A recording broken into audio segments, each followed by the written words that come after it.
માં જેટલું દીકરાની કેળવણી કરી શકે, અને કથાઓમાં સૌથી વધારે બહેનોની સંખ્યા વધારે હોય છે. એટલે કહું છું મારી બહેનો, તમારા દીકરાઓને કેળવજો, એને ખોટા સંગથી બચાવજો.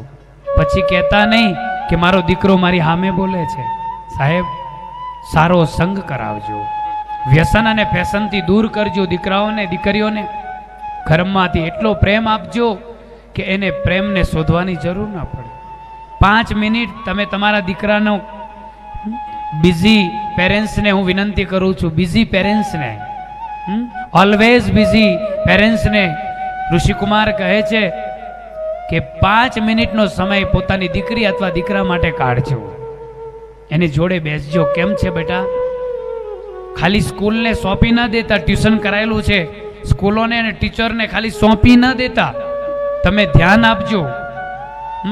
તો તમારું બાળક રત્ન બનશે, નહીં તો નહીં બને. તમે એના માટે સમય કાઢશો ને તો ઘડપણમાં એ તમારા માટે સમય કાઢશે, હે ને? એ 5 મિનિટ ઘડપણમાં તમારા માટે કાઢશે, જો અત્યારે કાઢી હશે તો સાહેબ.